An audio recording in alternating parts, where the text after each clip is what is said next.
आजमगढ़ से बड़ी खबर है, जहां कैबिनेट मंत्री ओम प्रकाश राजभर ने अतरौलिया में आयोजित जनता दरबार के दौरान पंचायत चुनाव और जीएसटी समेत कई अहम मुद्दों पर सरकार का पक्ष रखा।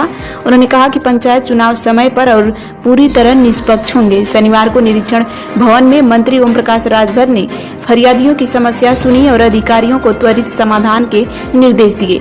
इस दौरान मीडिया से बातचीत में उन्होंने कहा कि पंचायत चुनाव को निष्पक्ष बनाने के लिए सरकार पूरी तरह से प्रतिबद्ध है। जिलाधिकारियों को निर्देश दिए गए हैं कि बीएलओ गांव-गांव जाकर वोटर लिस्ट का सत्यापन करें, मृतकों के नाम हटाए जाएं और नए मतदाताओं के नाम जोड़े जाएं। उन्होंने कहा कि चुनाव में धन बल और बाहुबल का दबाव खत्म करने के लिए सरकार पहले से ही शरारती तत्वों को चिन्हित कर रही है। सरकार की मंशा है कि गरीब और आम नागरिक भी लोकतंत्र के बराबर की हिस्सेदारी निभा सके। जीएसटी दरों में कटौती का स्वागत करते हुए मंत्री ने कहा कि इससे महंगाई कम होगी और आम लोगों को सीधा लाभ मिलेगा। वहीं नशाखोरी पर अंकुश लगाने के लिए संबंधित वस्तुओं पर कर बढ़ाया गया है। प्रधानमंत्री नरेंद्र मोदी की माता पर अभद्र टिप्पणी पर उन्होंने कड़ी निंदा करते हुए इसे लोकतंत्र के लिए खतरा बताया। जीएसटी का जो बिल आया है 5 से 5, 12, 18 और 28 का स्लैब घटा के 5 से 18 कर दिया गया है। इसके बारे में आप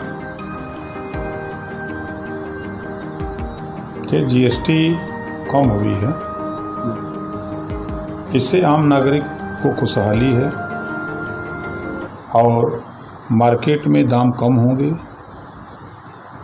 महंगाई कम होगी, तमाम चीज़ों का फ़ायदा आम जनता को होगा।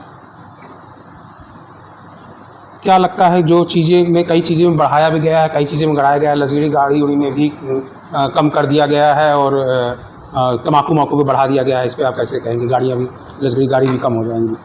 देखिए, सरकार का प्रयास है कि नशाखोरी बंद हो, तो नशाखोरी वाले आइटम पे तो बढ़ाया होगा, लेकिन वहीं जो है कुछ चीज़ें हैं जो आम जनता के लिए उपयोग में है, उस पर कम कर दिया है।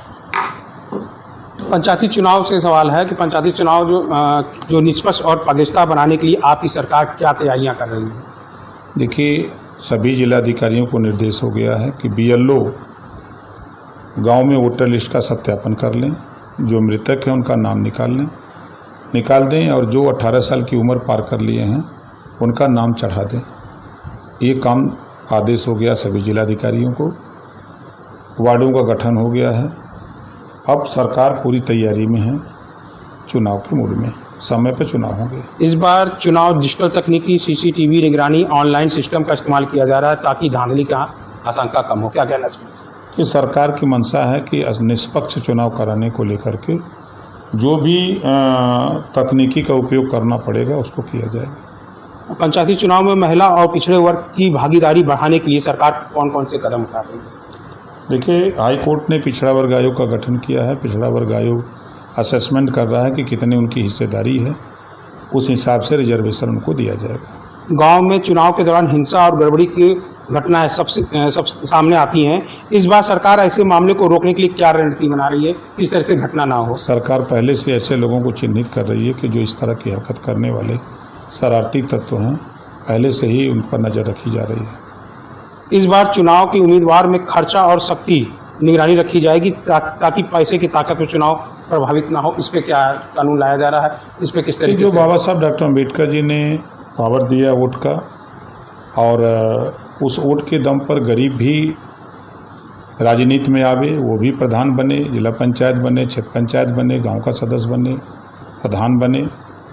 इस नाते प्रयास ये हो रहा है कि धन बल और बाहुबल को बड़े पैमाने पर रोका जाए ताकि आम आदमी चुनाव में हिस्सेदारी ले। एक आखिरी सवाल यह है कि पंचायती चुनाव लोकतंत्र की जड़ है, और क्या आप गारंटी देते हैं कि इस बार चुनाव में पूरी तरीके से निष्पक्ष और बिना दबाव के चुनाव कराए जाएंगे? निश्चित, किसी का दबाव नहीं होगा और कोई भी कानून अपने हाथ में लेने की कोशिश करेगा चुनाव के दौरान तो उनके खिलाफ कड़ी से कड़ी कार्रवाई होगी। निष्पक्ष चुनाव कराने के लिए सरकार कटिबद्ध है। पहले भी इसी तरीके से कड़ी कार्रवाई की जाती है, इस पर किस तरीके से रोकथाम किया जाए?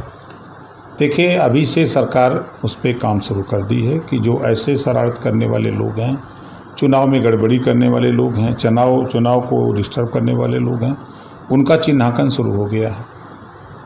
प्रधानमंत्री मोदी जी की माता पे अवैध टिप्पणी करने की घटना पर आप क्या देखना चाहते हैं? ये राजनीतिक मर्यादा के खिलाफ है, इसलिए हम इसकी निंदा करते हैं।